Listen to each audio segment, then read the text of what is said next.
seperti disampaikan tadi sebelumnya bahwa pada kesempatan ini ya FPE berkurangnya atau dirugikannya manfaat jaminan pensiun bagi pekerja buruh yang ada di perusahaan.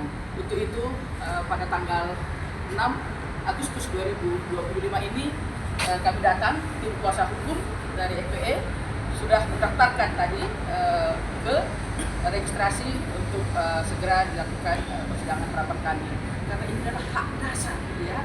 Jaminan sosial harus dinikmati.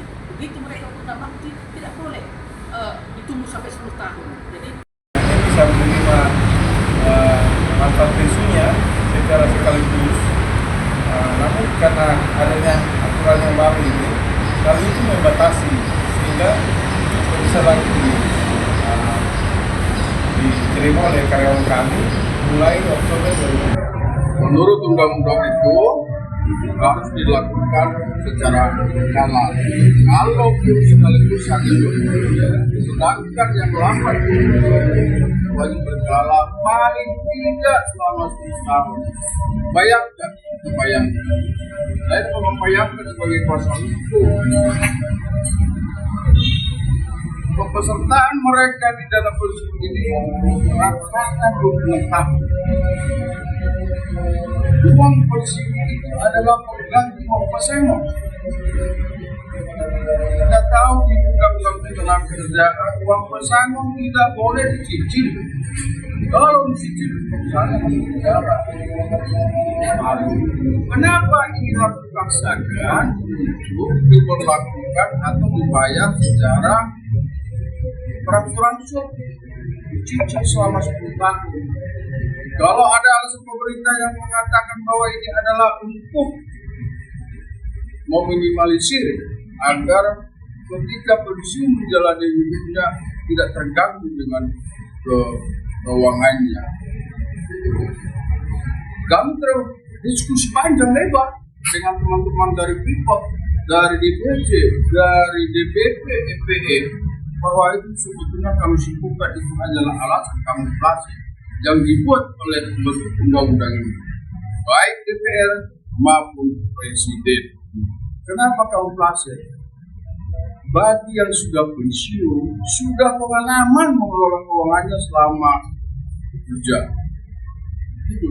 Dan kita tahu juga budaya Indonesia kan budaya kekeluargaan. Kalau misalnya orang tuanya mengalami kemiskinan, kalau kemiskinan, anaknya pastilah bertanggung jawab kepada orang tuanya. Jadi apa yang dikatakan pemerintah itu hanya kalkulasi. Dan yang sangat menjadikan lagi, ini teman-teman trauma ini, sangat trauma teman-teman. Mau lihat praktek-praktek fenomena korupsi, fraud sampai salah investasi dan begitu sekarang ini. Jadi kami sudah mengajukan bukti terhadap itu di permohonan kami. Sudah mengajukan 70% dana pensiun di Indonesia babak belur. Ada pesertanya yang menjadi pemangau, Asabi misalnya, atau misalnya Taspen, berapa yang diambil oleh pengelolanya, pengurusnya, itu diperhatikan juga. Dan juga ini kan uang mereka yang ditabung. Kalau uang ini berbeda loh dengan jaminan pensiun yang diatur dalam undang-undang BPJS, BPJS berbeda ya sifatnya, karakternya. Ini mau sukarela, boleh masuk di perusahaan, boleh tidak. Kalau jaminan pensiun itu wajib. Karena jaminan sosial masyarakat ini murni bisnis dan pemerintah bagaimana kelak setelah mereka punya tugas di perusahaan masing-masing ini bukan hanya di Freeport loh, banyak juga perusahaan lain, Astra misalnya dan lain-lain mengalami hal yang sama. Oleh karena itu dalam permohonan kami sudah mengajukan 8 alasan utamanya, teman-teman kami sudah menyampaikan, dan permohonan kami adalah pada intinya adalah mohon Mahkamah Konstitusi untuk mengubah pasal itu, artinya dari kata harus menjadi dapat, artinya dia sukarela. Kalau ada misalnya teman-teman karyawan setelah pensiun mau ngambil sekaligus, kalau mau ngambil secara berkala Monggo, jadi sama dengan prinsipnya dengan tapera juga yang kita ulang sekarang di sini.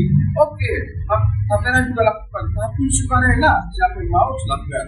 Itu kita maksud. Jadi harapan kami di Mahkamah Konstitusi, permohonan teman-teman ini dapat dan digabungkan. Bahaya! Bahaya!